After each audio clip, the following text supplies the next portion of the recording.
Good Sunday afternoon, everyone. This is John with Pure Adrenaline Fantasy Sports, here to talk about today's AFC and NFC Conference Championship games. And joining me today is Jeremy with NFL Chaos with Jeremy.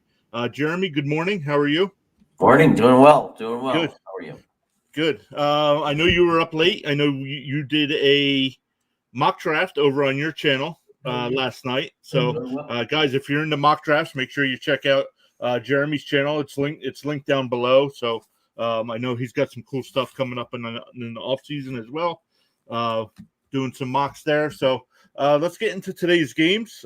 We have the first game being Cincinnati and Kansas City. Looks like the weather's going to be nice, mid 40s, partly cloudy. So it doesn't look like weather will be an issue. But looking on this, the Bengals are actually 5-1 the last 6 matchups against Kansas City. On the surface, what are you expecting out of today's game? It's interesting because they do seem to have their number, so it makes the game more interesting. Because without that information, without thinking of it like that, it would seem like this is a picnic for Kansas City, right? Like they're just you couldn't ask for more. They get to come back home. They don't have to go to Tennessee. They get to play a team that had just turned it around, and they'd be a heavy favorite. And but Cincinnati seems to be able to rise up to and match up well with them and beat them, in recent years. And they beat them this season, right? So it makes the game more interesting for sure. And it's really interesting also that Cincinnati is like such a Cinderella story, from where they were a year ago and 2 years ago, to all of a sudden be in this game. So it's going to be interesting. I still expect Kansas City to win, though. Yeah, I was taking my notes last night, and even though Cincinnati did win the Week 17 matchup, 34-31, I do expect Kansas City to win this game. Mostly, they are the better team and they have home field advantage. But that Week 17 game, Cincinnati did win 34-31 and trailed early. They were down 14-0 in the first quarter. So they did prove to themselves that they're able, even if Cincinnati or Kansas City jumps out to a lead, they did prove that they can hang in there and ended up winning that game. Burrow in that game was 30 of 39, 449 yards and 4 touchdowns. And Chase had 11 receptions, 266 yards and 3 touchdowns, included 2 big ones, 69-yarder and a 72-yarder. Your thoughts on the Cincinnati offense? It's a good offense, but it's gonna be that's like one of those special days, right? I mean, you can't expect Chase to come in and have another 200 plus yard receiving. Like, you can't have those expectations, because that Kansas City obviously adjustments, and the situation is different. There's during the season, teams come in with different, the game means something different to each team during the season, like where you are in the standings, what you're fighting for, versus the playoffs and what it means. So I would imagine Andy Reid is the obviously a very experienced coach with a great track record, very well respected, and it's for a reason. It's not an accident. He's not going to let that happen again. So, see, this is the real test for Cincinnati, because they're going to have to go in and show that they could win more than one way. Yeah, agreed. I also looked at the Chiefs. Mahomes in that game, 26 of 35, 259 yards and 2 touchdowns. He did spread the ball around. The Chiefs had 10 different players with a reception, so he was able to do that. Just they have plenty of weapons as well. None of them stood out in that game, though, even though they did score 31 points. So what do you think with the Chiefs having home field, what do the Bengals have to do to win this game? Well, they have to find a way to contain or at least control Patrick Mahomes in that offense. Tyreek Hill, Kelsey, they have to stop the very big, quick scoring plays. I think that's when Kansas City is the most dangerous. The more plays you make them run, the more chances you have of creating a turnover, creating a mistake, making something happen. And if you let them score quickly, that's what they want. That's their style. Their style is strike hard, strike fast, big plays. If you take that away from them, at least you bring them down to earth and make them more, of a just your everyday football team, like a good team, not an easy team, but it's the big plays and their sudden ability to strike and score real fast that makes them special, that takes them to that next level. So you at least have to take that away from them. If you can find a way to take that away from them, now at least you have a team that you can match up against and actually have a chance to compete with and beat. Yeah, agreed. I wrote down some things that I think Cincinnati needs to do to win this game. Definitely the first one, no turnovers. That's going to be a key. But they got to keep Kansas City's offense on the sidelines if they can, which we'll get into where these defenses rank in a little bit. But and they can't settle for field goals also because Kansas City can score a touchdown in a heartbeat. Kansas City is not going to be, or Cincinnati's not going to be able to kick field goals and stay in this game. And for the Chiefs, the only thing I had for them, no turnovers. If they don't turn the ball over, I expect Kansas City to win this game at home. But looking at some of the defensive rankings for both of these teams against the pass, both teams, Kansas City is 25th. And Cincinnati is 27th. So definitely they're both towards the bottom of the league, giving up passing yards. Touchdowns, they were tied for 13th. Both teams gave up 26 passing touchdowns on the year. Rushing yards, Kansas City was a little worse, 17th to Cincinnati's 10th. So if Cincinnati's able to run the ball and like I said, keep Kansas City offense on the sidelines, they'll have a better chance at winning. But they do give up. Kansas City gives up a lot of rushing yards, but not so many touchdowns. They're sixth. So they've only give up 7 rushing touchdowns on the year. Looking at wide receivers, pretty close again, 15th and 17th for yards allowed. Touchdowns, though, big difference. Kansas City's 26th, giving up the 26 most touchdowns. And Cincinnati was only 11th. But then tight ends, Cincinnati's not very good against the tight end. 28th in yards, 21st in touchdowns, where Kansas City's defense ranks 18th and 20th. Do you think there's an advantage on defense for either of these two teams? I mean, neither one is dominant, obviously. I think they're similar in the way that they keep their team in the game. To me, they're both built around their quarterbacks, their offense. But you can't have a horrible defense, right? I mean, in the years past, you watch, there have been teams that are great offensively, but if you have no defense, you can't stop the other team, it doesn't work. So they're both able to bend without breaking. They're both able to cause some turnovers, make things go their way.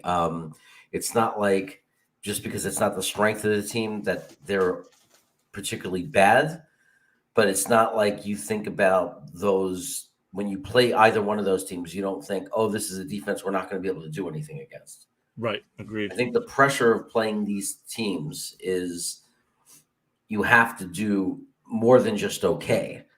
Like, it's not about not being dominated by their defense. You have to be able to score points. You have to be able to control and move the ball against them, because if you don't, their offense is going to put you in a lot of trouble. Do I think I would have to say Kansas City has the advantage, not from maybe a talent perspective, but from a coaching perspective. Yeah.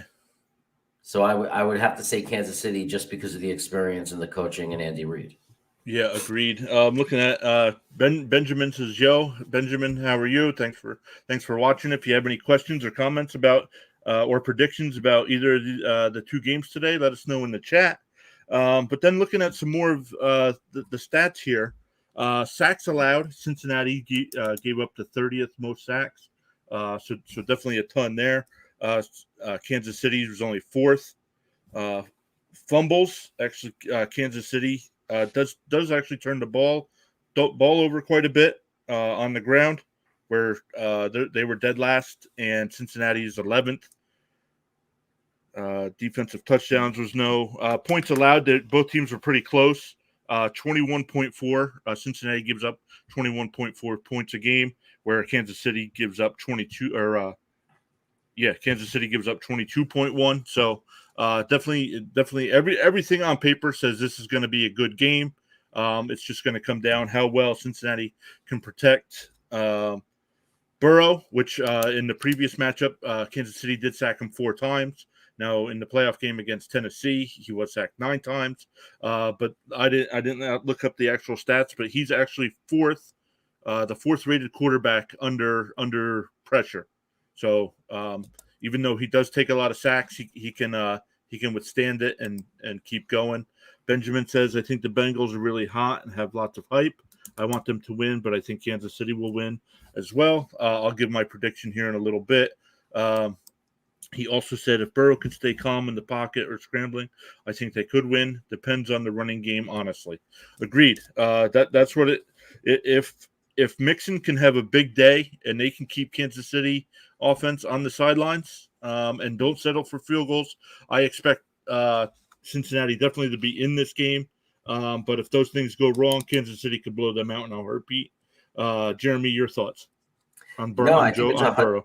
I think it's 100% spot on. I mean, when you have a running game and you can effectively execute and run the ball, you're going to be in the game most of the time, unless you miscoach the game. And we've seen that. We've seen coaches miscoach the game because the thinking has got to be, if you're running the ball well, you're eating up time.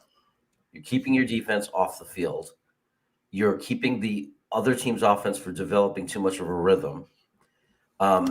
Defenses break no matter how good they are if they're on the field constantly. If you're 1, 2, 3 and out, or if you're passing the ball and not able to eat up clock, so you have 2-3 minute drives, even if you get a few first downs, but you're still getting your defense on the field, they're going to break eventually. But any team, and that's how we see upsets all the time, even teams that aren't strong teams, if they're running the ball well, and you have 5 to 6, 7 minute drives. We've seen this, and the others, you're keeping the other team's offense off the ball. They're not, their offense off the field. They're not able to establish rhythm, and you're gonna have a close game. And when you have a close game, anybody could win it. You get into the head of the other team. We should be winning. Why aren't we winning? So agreed. I mean, how is Cincinnati going to pull this off? Run the ball really well. Keep Mahomes on the sideline.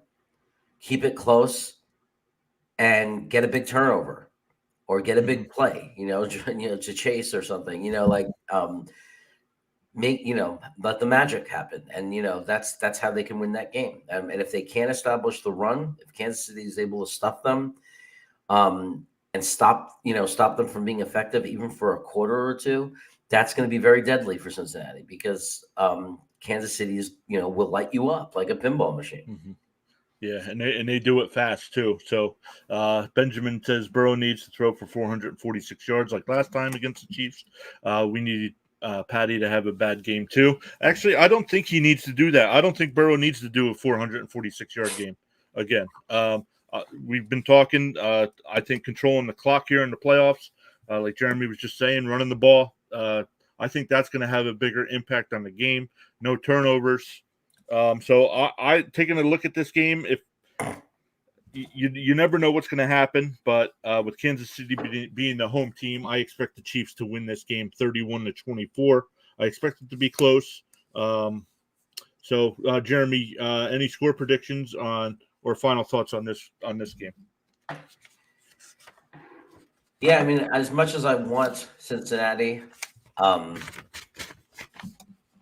and I'm rooting, I am rooting for them. It's hard not to. I mean, I don't dislike Kansas City, but I mean, it's hard not to root for a Cinderella story. I think that it's going to be a one-sided kind of game. Like I do, I have this feeling. I think that's that I think that Kansas City is going to score a lot of points, and I think that and I think that the pass protection for Burrow is going to be a problem. You can only get away with that for so long. So I would think 34-17 Wow. type of thing. Maybe, Yeah. maybe 37, 38, like they might score in the high 30s. And I think Cincinnati might score, anywhere up to 21, 20, like maybe they'll get 24, but if it was 34-17, it wouldn't surprise me to score like that. Right. Benjamin says Chiefs 24-17. Yeah, it's going to take Cincinnati's going to need a big turnover or an unbelievable day from Mixon in the running game to be able to win this game. I'm with you. I do like Cincinnati as well. Nothing against the Chiefs. I do hope Cincinnati finds a way to win this game. I'd like to see them in the Super Bowl. And that's where Benjamin also says the Bengals have been to the Super Bowl 2 times, lost both against the 49ers, maybe another Super Bowl rematch. Yeah, definitely a possibility. We got the 49ers going to LA to face the Rams. But the 49ers have won the last 6 matchups, including week 18 where they trailed 17-0. One of our friends, Payo Time, LA Rams YouTuber, I invited him on today. He said he's nervous, but he'll be watching. So I understand that after being the Jets in the early 2010s when we went to back-to-back AFC Championship games. They were both nerve-wracking. I expected to lose the first one against Peyton Manning, but I honestly thought we were beating Pittsburgh in the second one. But yeah, it is nerve-wracking when your team's in that game. I can't imagine what it's like when your team goes to the Super Bowl. But yeah, Jeremy, thoughts on nerves watching your team play in the championship game? Oh, I mean, my nerves, even just in a regular season game. I mean, being a Jets fan, coming off a 2-14 season, but like for example, game 1 when we went out there against Carolina, with all the pressure, like wanting Zach Wilson to be our quarterback, and even in the preseason, the anxiety was there because I didn't want to see him fail, and oh my God, our whole future depends on this. In regular season games, I've been like had to look away. I've had to walk away into another room because I couldn't watch. I finally got over that issue, and like memories from big playoff games, the nerves are just out of control for a fan because you just year after year you support your team and there's so much emotional investment and there's so much on the line. Like people who are non-sports fans can't understand that. They don't understand that you don't get this opportunity a lot of times. Like every team has their runs. I mean, there's crazy stories, right? Like New England. Okay, that's the first time in history anything like that's happened. But for the most part, the average sports fan, the average team, 90% of the teams in the league at least, every years you may have an opportunity to win a Super Bowl. If you're lucky, that's a good team. Like if you're Pittsburgh or Seattle or the Rams, right? Like every few years, everything comes together in your hands. And that opportunity usually only lasts, that win usually about 5 to 6 years on average. When a team gets really good, you got about 5-6 years. And if you don't win a Super Bowl within that time, then there's a rebuild happen. Right. Things fall apart typically. So there's so much on the line for a fan when you get to that championship game because you don't know when you're going to get there again. You might open the next season and be a 5-5 team and struggle and not make the playoffs. You don't know. And it's such a long time. It's like you lose this game, even if you make it back next year, that's still a full year. If you don't make it back for 2 years, that's going to be 3 years from now that you're back in that championship game. That's a very long time. So there's so much on the line. And the hardest thing about being a fan, in my opinion, is that winning is great, but for some reason, I don't think it matches the devastation of losing. That's the sad part. That's the sad part. So I understand his nerves and why he's so nervous, especially it's just because if they lose this, how long does Stafford have left? Right. How many years does he have left? How many more opportunities are there going to be? You have to be thinking all of this. How are we going to get our next set of young players? We traded a lot of draft picks. They put everything in for this. They traded a lot of picks to guys put this team to win right now. So I don't blame him for being super nervous. Mm-hmm.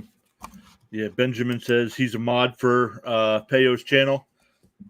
So yeah, Peyo's a great guy. Found him earlier in the season.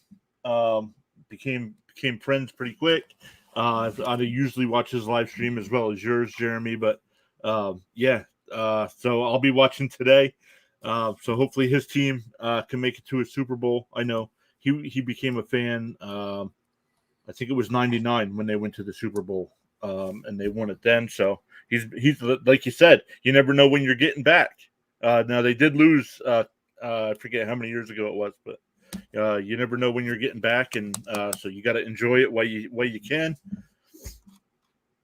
Benjamin also says Mixon had 46 yards and 12 carries against the Chiefs in the 34-31 matchup. Yeah, and I don't think that'll work this time. If Mixon has those kind of stats again, my guess would be Kansas City won the game by at least 10 to 14 points. So, yeah, we started talking San Francisco and the Rams. Like I said, the 49ers have won the last 6, including Week 18, where the Rams blew a 17-0 lead. Before we dive into what they did in the 2 matchups, what are your thoughts of this game, Jeremy? This game's a lot more up in the air and harder to call. Like, the Niners Bengals rematch that people are calling for, and I think it's very intriguing as well. I mean, it's impossible to not be intrigued by that, especially because both teams have their own amazing story. Like, if they end up getting to the Super Bowl, like, wow, the Niners the last couple of years with their injuries and their record and the way they started this season, people were calling for Shanahan's job, saying he was on the hot seat. Cincinnati just coming out of nowhere, year 1 of their turnaround, not having that 10-6, 7 year or that 9-8 year, but like coming in right away and now getting this far. Amazing. But out of the 2 games, I think this is going to be the tougher game. Like, this is going to be the harder game to call. Mm-hmm. Like Kansas City, I'm kind of feeling like, Cincinnati's going to have to pull off pretty big upsets. It's going to be really hard. It's harder to see. It's not as hard to see for the Rams 49ers. It's more, It's a closer matchup, though I still give the Rams the edge and feel that the Rams should pull away with it. If the teams played 100 times, I'm not saying that the Rams would win 60 of them. I'm saying it would be more like 53-47 or 55. Like, so basically it's, in that sense, it's kind of like a toss-up kind of game where I would slightly favor the Rams. Don't get me wrong. If there's a blowout in this game, it'll be the Rams blowing out the Niners. Like, if you say which team is more likely, if you knew it was going to be a blowout, I'd strongly say it would be the Rams blowing out the Niners. But I just don't see it that it's going to be that. So I think it's going to be close. And I think it might come down to the final minutes of the game. Yeah, interesting. The 2 matchups this year in Week 10, San Francisco won the game 31-10. And then Week 18, like we said, Rams blew a 17-0 lead. San Francisco won 27-24 in overtime. But in that Week 10 matchup, Elijah Mitchell, 27 carries, 91 yards. Deebo Samuel had 10 touches for 133 yards and 2 touchdowns. And Jimmy Ward had a first quarter pick 6. But on the Rams side, Cooper Kupp had a big day, 11 catches, 122 yards. And then in the second matchup, Elijah Mitchell had 21 carries for 85 yards, no touchdowns. Deebo Samuel, another big day, 12 touches, 140 yards and a touchdown, but also threw a 24-yard pass for a touchdown. Ayuk and Jennings combined in that game for 12 catches, 201 yards. Jennings had both touchdowns. Jimmy G in that game, 23-32, 316 yards, 1 touchdown, 2 interceptions. Then on the Rams side, Stafford, 238 yards, 3 touchdowns, but 2 picks. Kupp with another big game, 7 catches, 118 yards, a touchdown. Higbee had a good game, six catches, 55 yards, and 2 touchdowns, and nothing much from the rest of the team on the Rams side. My takeaway from this on the outside is Odell Beckham Jr. needs to show up for the Rams to win today. Cup's going to get his catches, but OBJ in the last game only going 2 catches for 18 yards. He needs to have a bigger impact on that offense. So, Jeremy, your thoughts? Yeah, I think I agree about OBJ. I think the pickups that the Rams made were so key. There were 2, big pickups, right? Von Miller is stepping up big with some really big plays, and OBJ, and I think that that's an example for teams because I could see some of our fellow Jet fans saying that's why we need to go for these big names. It's like no. The Rams were a ready to win team, and they needed those final spices on the dish. You know what I mean? So OBJ is no good for the Jets. Right, agreed. He wouldn't have made us a winning team. Von Miller wouldn't have made us a winning team. But for the Rams, it's a perfect situation. You got OBJ, who's obviously not happy in Cleveland. For whatever reason, it just wasn't happening there for him. Von Miller wasn't, Denver didn't have the offense, so he was losing an opportunity to win again. And now you put him on this team that's already a top tier NFL team, and they could just give everything they have and give their magic. I agree with OBJ. I think that it's more important than just his catches and then him coming through. I think that he playing well helps Cup, because I think what we saw that last game where Cup exploded, where OBJ exploded, I think was because the other team came in and said, stop Cup. Right. So you want to stop the Rams, stop Cooper Cup. And Beckham changed the narrative on that and said, okay, if you're going to put all this effort into stopping Cup, I'm going to light you up. And he found himself, the guy we knew from the Giants, the guy we saw take over, the NFL when he was young. That's the OBJ that showed up. And he said, if you're going to ignore me or think you're going to throw one guy on me and play me man, and focus and put all this effort into stopping Cooper Kupp, you could do that all day. And you know what? Cooper Kupp's the type of player that says, fine, I'll take 0 receptions. Right. It's going to open up OBJ and he's going to do his thing and we're going to win. Fine. So, but I think that they're going to look at tape now. The Niners have to look at the tape. They have to look at who the Rams are right now. And they have a bigger problem now because they're like, well, we can't just focus the game on stop Cooper Kupp, beat the Rams, because you have to stop OBJ.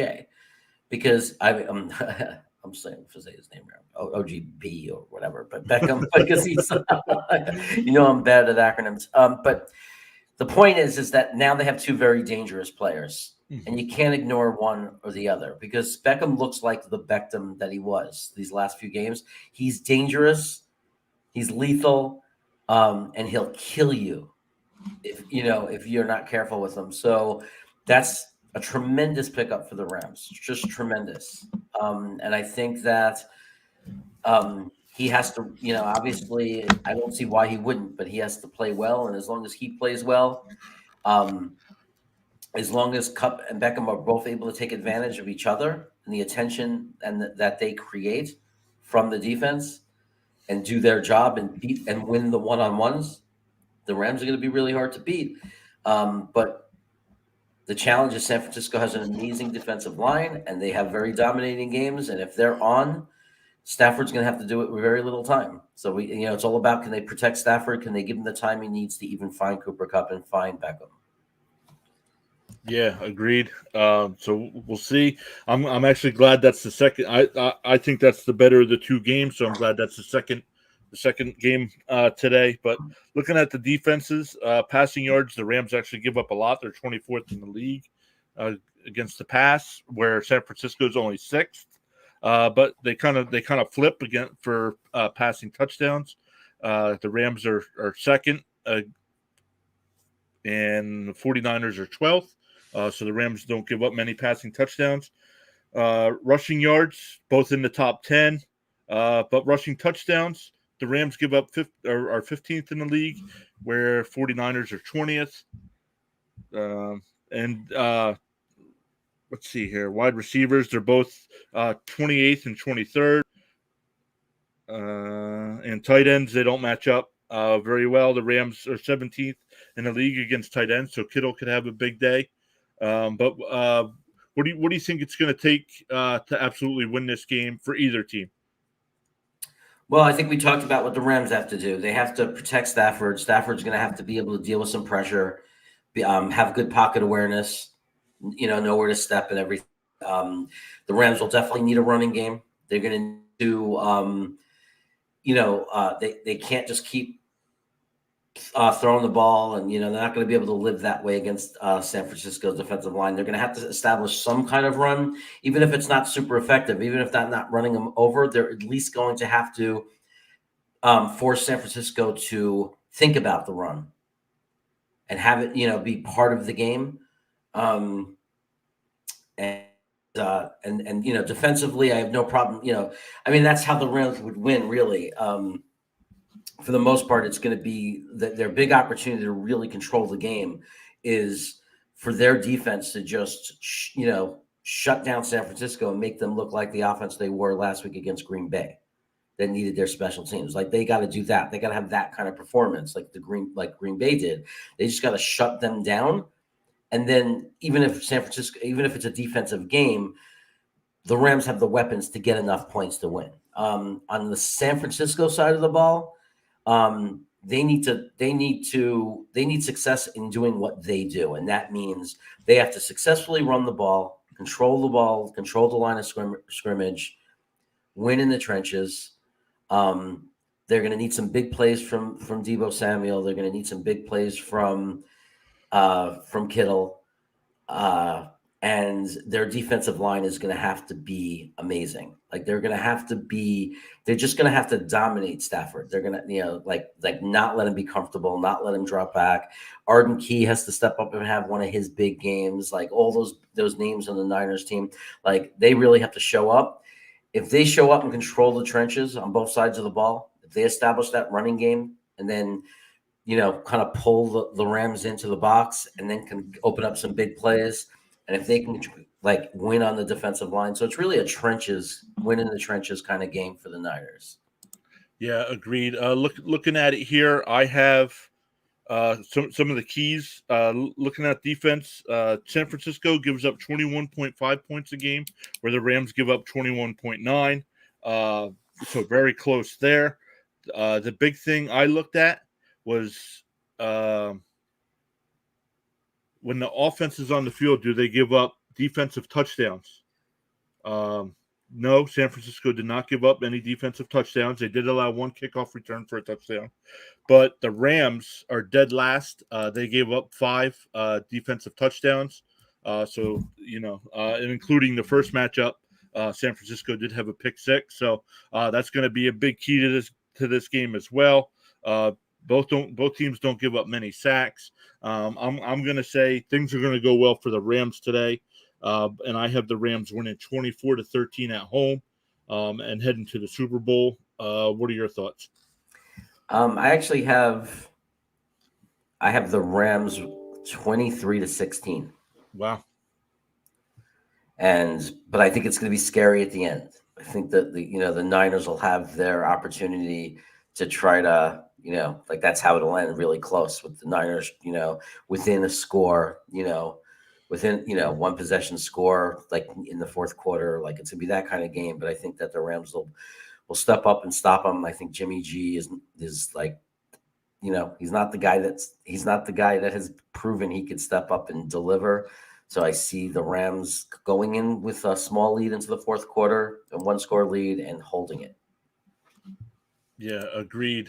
So that would give us Rams Chiefs Super Bowl, and I believe that was the Super Bowl from a couple years ago. But this time it's Stafford, so I would expect maybe not a different outcome, but it was a good game then, so it's going to be hard to top that. But so, any final thoughts on these two games before we look at some of the other NFL news? No, I think we covered it. Although I think didn't the Rams play the Patriots when they lost in the Super Bowl? Yeah, when they lost in the Super Bowl, right? Yeah, Oh, yeah. I'm sorry. Did I have the wrong No, I'm just matchup? thinking that because I'm thinking the Kansas City has beaten San Francisco and then lost to Tampa. So I was thinking that it must have been New England who beat the Rams. That's all. No, it was. Yeah, I don't know. Oh, maybe. Yeah, I don't know. Oh, maybe the last time they played, it was the final score between the Chiefs and the Rams. It was 54-51. It was Wow. from 2018. It looks like so. That Wow. was the last time they played. But yeah, so guys, if you're watching, enjoy those games. That was our look at the conference championships. We do have some other NFL news going on. Some coaches were hired this week. Some coaching rumors. But the biggest news story from yesterday was apparently Tom Brady's set to announce his retirement, and then news started breaking that no, he's not ready to announce his retirement. When I heard the news that he was retiring, as a Jets fan, I was happy. It's time for this guy to go away, even though he's not in our division anymore. He's still in the league. So I thought it was over. What were your thoughts when you first heard the news? Not shocked. I kind of felt and believed all along he signed a 2-year contract, and I always thought in my mind that that was going to be the length of it, and the remainder, it just I wouldn't have been surprised either way. Like if he said, if he can't, but it wasn't shocking. It's kind of like just okay. It's finally over. It's finally done. you know, um, but it's an interesting way to leave. I don't know. So it'll be interesting to see if he is actually retiring, if he's not. So I some, mean, oh, go to ahead. lead, to lead the leagues in touchdowns and yard, Right. to throw more touchdowns than any other quarterback, to go throw more yards than any other quarterback in the league, to still be one, the top guy, top 3 for MVP, and retire. But it's amazing, but it's a smart thing to do. I mean, you're 44, um, and here's an opportunity to retire like at the top of your game and not have to have that decline. I mean, it just adds to his legendary status, right? Because, like even with Ben, and I love Ben Russell, like I love and respect Ben and his career, but like we saw the decline for 2 years. It was like one of those things where it was like, okay, retire already. Like, stop, Mhm. don't do this to yourself. You were great for so long. Don't let us remember this version of you. Brady is not going to have that. Right. The Brady we're going to remember is we're not going to remember a Brady that wasn't able to dominate the NFL. Like if he leaves now, like he left the game at 44, dominating the NFL. He Right. walks away from the game like that, and that to me is legendary. Like that's just boss. Like as much as I'm a Jet fan and I hate Tom Brady, Right. that's pretty boss Right. to walk away from the game on the top of your game. Yeah. Any wonder if he doesn't retire? Do you think he's? I don't know if he's. I don't know what his contract situation is. I would wondering if he would stay in Tampa Bay, or maybe there are some teams that are looking for a quarterback. Maybe heading to Pittsburgh or Denver. Any thoughts on if he doesn't retire on going to another team? Well, I mean, imagine. I don't know if the salary cap is that all aside.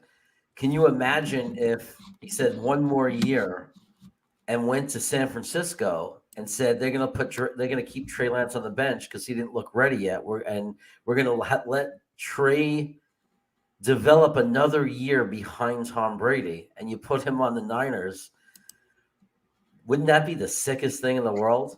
Like you put Tom Brady on the 49ers, that would be absolutely ridiculous. That they made a big mistake. They should have signed it. If they had an opportunity to get him, they should have taken him. They would have had at least one ring out of these 2 years. They might have a ring anyway coming to him, but we'll see. But anyway, that would be kind of crazy.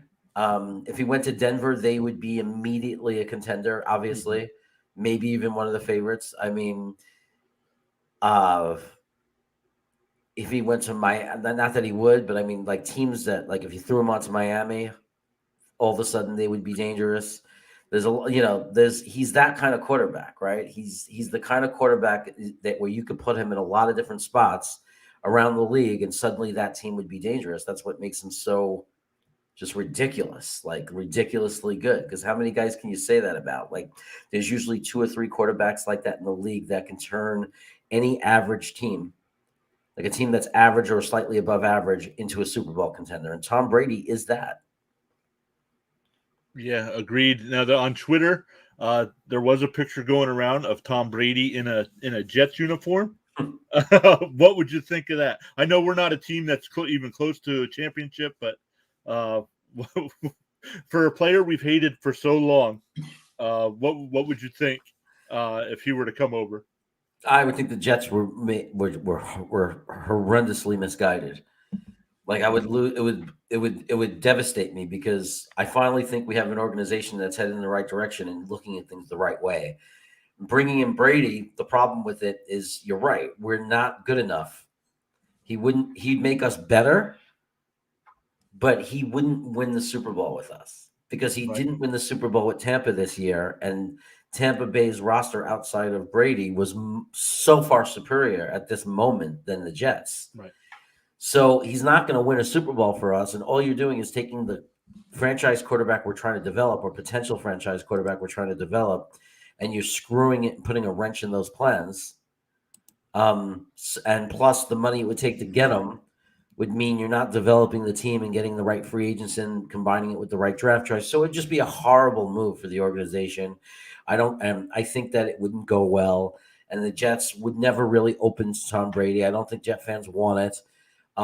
There's no way they would ever like him or right. open up to him. I think it would be really just a bad situation for everyone.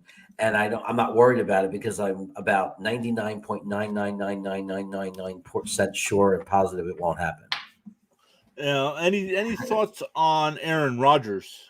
Do you expect him to retire, or do you expect him to play? And if you think he'll play, do you think that'll be Green Bay or maybe somewhere else? I definitely expect him to play. I heard that he did mend things a little bit with Green Bay, with their management, but he said some things at the end there that didn't sound good.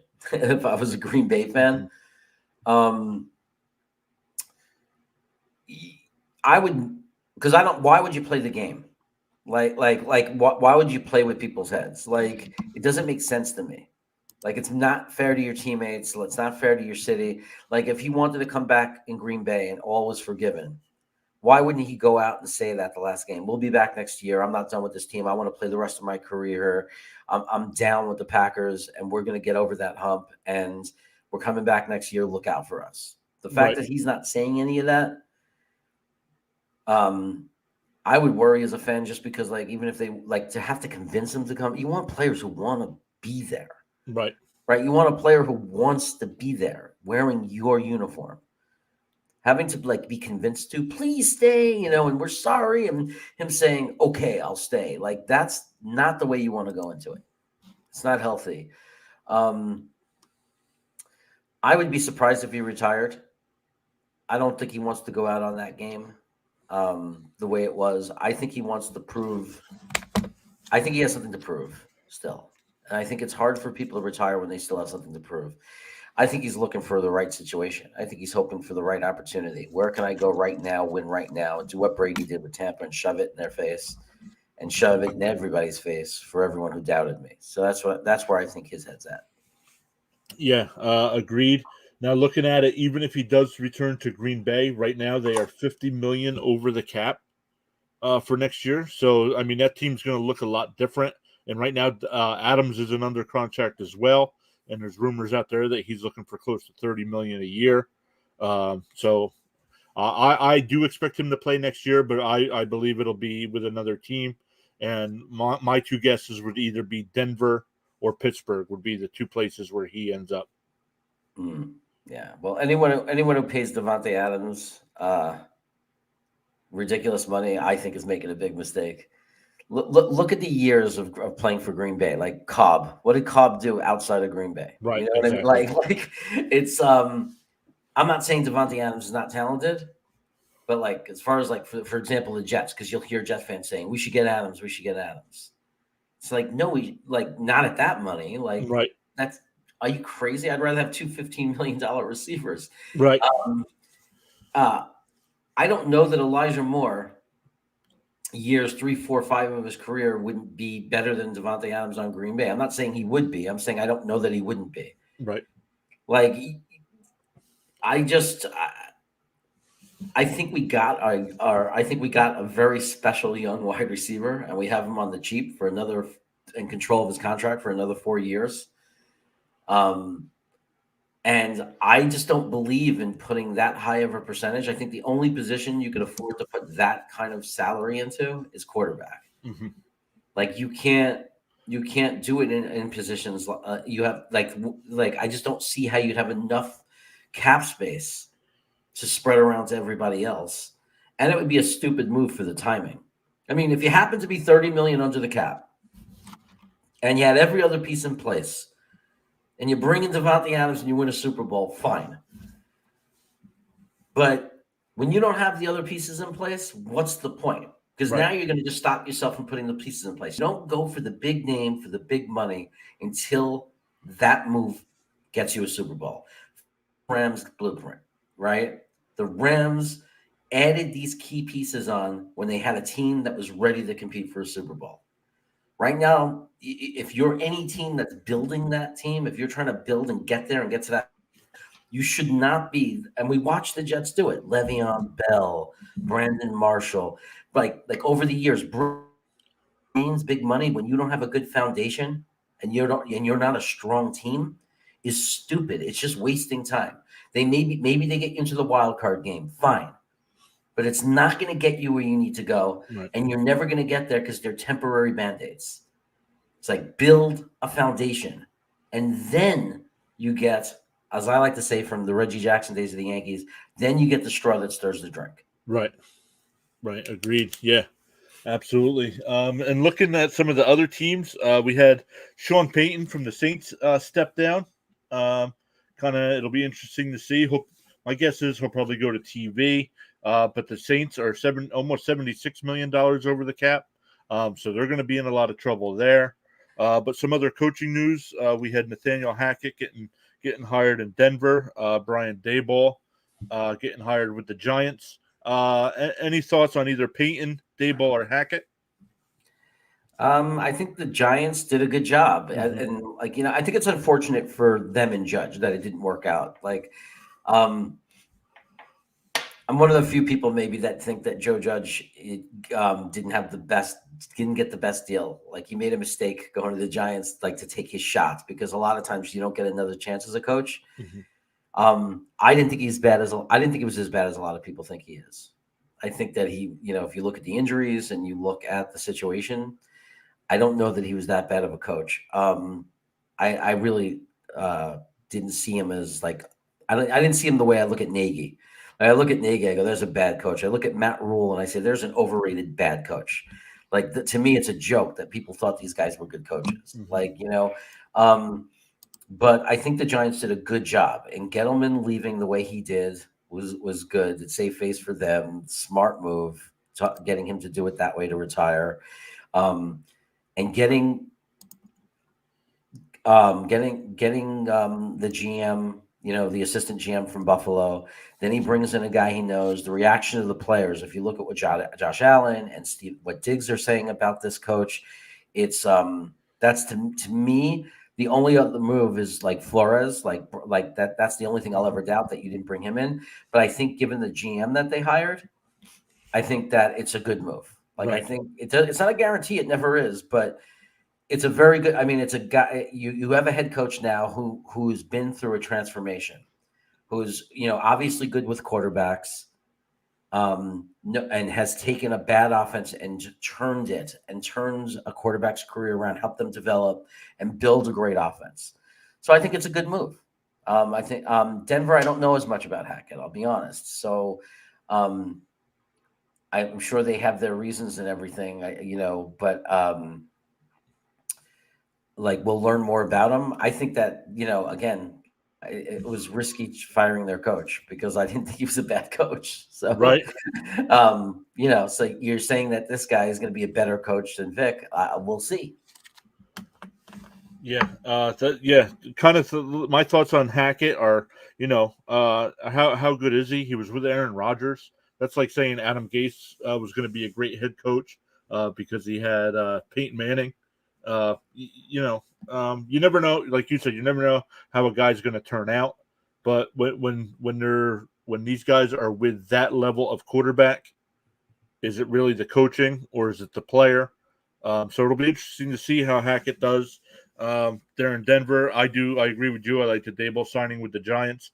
Our other buddy Tyler here, who we keep trying to get on the live stream. So he's involved in every other aspect of our of our fantasy business here, except for Mhm. the live streams. He's a big Giants fan. Daboll was the second guy he wanted. He did want Flores, but very happy with Daboll. So be interesting to see. And Peyton, I expect Peyton to be out 1 year. Then he'll be back. I think he'll definitely get the job in Dallas, unless for some reason McCarthy can win a Super Bowl there. They'll be making a change after next year, I believe. So definitely some big things coming up. Jeremy, we're getting close to the end of the hour here. What do you got going on your channel coming up? Well, we'll be doing on NFL Chaos with Jeremy. We'll be doing the watch party today at noon. We're going to be covering, me and my brother, the Kansas City Cincinnati Bengal game. Really, it's more of a hangout. One of us will call the play-by-play and just say what's going on in case we, for some of our European friends don't get the game or what have you. But really, it's a hangout. You've been there. We just have a good time. We just talk. We make jokes. People make fun of me. Eating while I watch, and my brother and we bust each other's chops. Last week, we ate some super hot sauce at the 2-minute warning with my other brother. And you never know when there might be some surprise guests that pop in and out just to say hello or whatever, take a peek in and stuff. I send a link out to some people, and we'll see who jumps in and who pops in and just to say hi. But that's what I got going on Sunday. And then pretty much every Wednesday night, I have my Wacky Wednesday show. It starts around 9:45 p.m. Eastern time. And I pretty much always have a guest. We have a lot of fun, but we talk other teams as well. We sometimes do a draft. We look at tape of some guys in college, like all kinds of things. You never know what's going to happen. And then throughout the week, you never know. I pop in a lot, as you know, and do mock drafts. I'm already up to mock draft 13 that I did last night. So that's the fun stuff that goes on my channel, NFL Cast with Jeremy. And anybody who subscribes, if they ever recommend it, they say, "Hey, I'm a diehard Chiefs fan. Why don't you only do the Jets?" I will welcome anybody from a different team to come on with me, and they could do the mock draft for their team as I do the mock draft for the Jets. So that's a fun thing, and I want to get going. I already did that with a Giants fan. I got a Cowboy fan lined up and a 49er fan lined up, so that's a lot of fun too. Yeah, absolutely. What jersey are you wearing there? I can't tell what jersey you have on right now. I'm wearing my boy. Oh, more very nice. Yeah.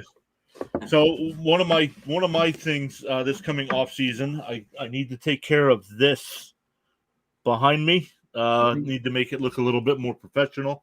I do have a stand where I do have some mini helmets. I'm gonna put that up. But I just made a purchase. Nice. It's all autographed by the Sack Exchange. Got all 4 autographs on there. So I have another one coming. Of I forget who. Oh, Wesley Walker. I have a autographed helmet of his coming. So I'll be taking care of all this during the off season. But yeah, we got some things coming up as well. Our off season reviews, fantasy wise, free agents. We'll start taking a look at free agents. We'll also be taking a look at some mock drafts, not team based. I'll just be doing first round mocks, seeing what teams are interested in, and so things are going like that. Sean was on his way home. Apparently, he won't be making it. Him and his brother His brother races in midget cars, and they were down in Atlantic City. So Atlantic City had over 2 feet of snow, but they were on their way home this morning. He thought he'd be home in time, but unfortunately he won't make it. But we'll be back, even though the off season's coming up. We'll be live streaming on Thursdays at 7 p.m. Eastern time and Sundays at noon. So guys, enjoy the games today. Before we let you go, Jeremy, any final thoughts on the 2 games today? Let's hope it's a lot of fun, and let's hope it's even close to what it was last week, because last week was one of the greatest weekends of football I've ever experienced without it being one of my teams, and I'm hoping for some magic today. Yeah, agreed. So, guys, check out Jeremy's channel today during the Chiefs Bengals game. It's NFL Chaos with Jeremy. The link's in the description below. And then for the Rams 49ers, Payo Time, LA Rams YouTuber, I have him linked in the description as well. So, guys, check out their channels, and we'll see you on Thursday. Enjoy the games.